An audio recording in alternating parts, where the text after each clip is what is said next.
BFM Business partenaire. Sommet BFM Patrimoine, 4e édition sur BFM Business. Le 21 juin prochain, vous commencez à connaître cette date, se tient le 4e sommet BFM Patrimoine au Carrousel du Louvre à Paris. Comme chaque édition, nos partenaires nous accompagnent tous les jours qui précèdent l'événement. Et aujourd'hui, c'est Stéphane Vontron qui est avec nous. Bonjour. Bonjour. Vous êtes le directeur commercial distribution France de JP Morgan Asset Management. Vous n'avez rien oublié.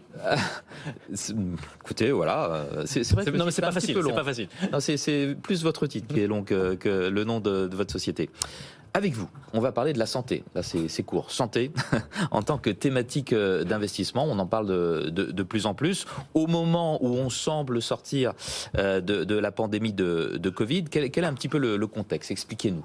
Écoutez, effectivement, on espère en sortir avec la Chine qui commence tout juste à se déconfiner au moment où on se parle. Shanghai, c'était seulement hier.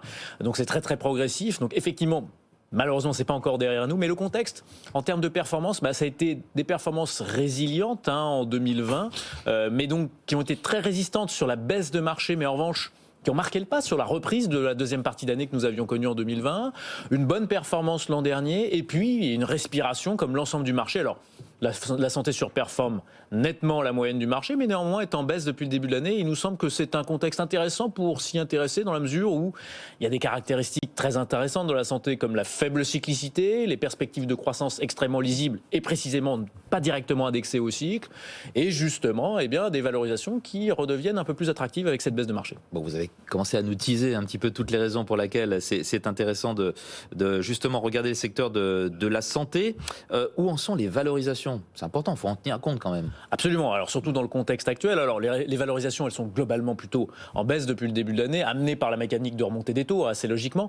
Ce qui est intéressant dans le secteur de la santé, c'est qu'il est protéiforme en termes de style. C'est-à-dire qu'il y a à la fois des pharma qui sont plutôt à caractéristiques value, avec de la lisibilité longue. Il y a également des biotech, il y a des services de santé, de la technologie médicale, qui là pour le coup sont plutôt typés croissance. Ce qui nous paraît intéressant justement, c'est que ça offre un bon mix à l'heure actuelle entre à la fois saisir des opportunités qui se sont fait jour sur une baisse peut-être excessive, notamment aux États-Unis, d'une partie du segment croissance, et là ça peut concerner pas mal de titres, et puis également de s'asseoir aussi, d'avoir quelque chose, une approche un peu blend, pardonnez-moi l'expression, mais en tout cas équilibrée en termes de style, qui nous amène à avoir aussi de la lisibilité sur des cash flows futurs dans un contexte où justement le cycle commence à peiner un petit peu, les révisions de croissance sont à la baisse, et donc c'est peut-être un bon moment pour avoir quelque chose qui soit pas directement indexé à la croissance et qui en plus se paye aujourd'hui. La santé, ça se paye à la moyenne du marché dans le monde. Le MSCI World se paye 16 fois, la santé également, avec en revanche une prime de croissance qui est très claire. Et dans le contexte inflationniste actuel aussi, oui, parce que justement, ça mérite qu'on s'y intéresse. Je pense que oui, parce qu'on a parlé d'innovation, on a parlé justement du Covid et le corollaire, ça a été une accélération de l'innovation. Alors, pas nécessairement de l'innovation en tant que telle, mais des vaccins, là. Mais de son adoption en réalité. Oui, pas seulement. Dans le testing, il a fallu être très rapide également, déployer des capacités très importantes. Et donc, dans toute la chaîne de valeur de la santé, on peut penser aussi aux équipementiers, tout simplement, ça a généré justement une accélération de cette adoption de l'innovation. Donc ça, c'est plutôt un contexte qui est extrêmement favorable de ce point de vue-là. Et donc, les perspectives, elles sont plutôt assez enthousiasmantes parce que je dirais que les thématiques de croissance, elles sont liées à la fois au vieillissement de la population, ça c'est inchangé avec la dégradation du cycle.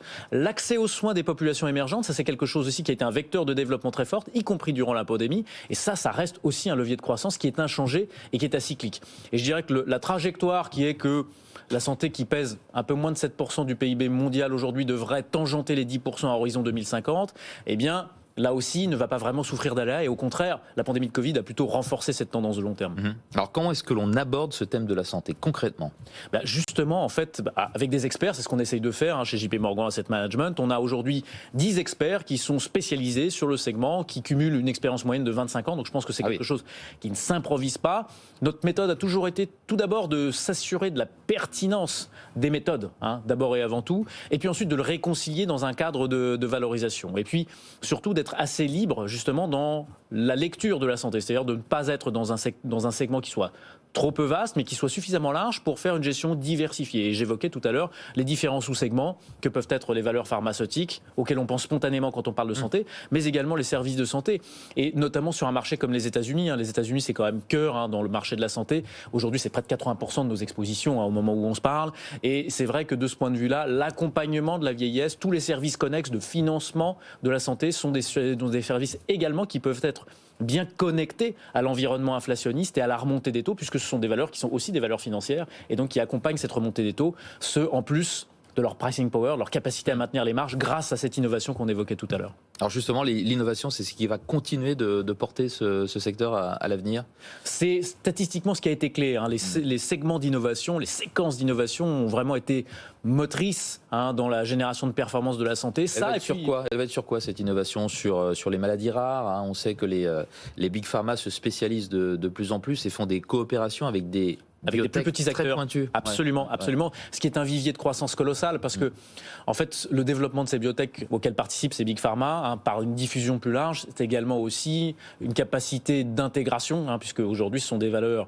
Donc, quand on parle des grandes valeurs pharmaceutiques, qui ont beaucoup de cash au bilan et qui ont la capacité à déployer dans des niveaux de financement qui restent quand même attractifs. Les taux réels restent très largement négatifs et donc peuvent déployer ce cash pour acquérir des entreprises dont ils ont déjà assuré le premier développement. Et effectivement, l'innovation, elle va passer sur des secteurs, de segments tels que l'oncologie par exemple, sur lesquels effectivement chaque souche nécessite un nouveau développement. Et en plus, sur chaque innovation, on assiste généralement à des quasi-monopoles de fait ou des duopoles au mieux. Donc là aussi, le fait d'être les premiers sur le segment, quand ça fonctionne, c'est clé dans la génération de performance sur la santé. Stéphane Vendron, merci beaucoup d'avoir été avec nous, directeur commercial distribution France de JP Morgan Asset Management, dans le cadre donc de ce 4e sommet BFM Patrimoine où on va vous retrouver le 21 juin prochain au Carrousel du Louvre à Paris. Merci beaucoup. Sommet BFM Patrimoine, 4e édition, mardi 21 juin sur BFM Business.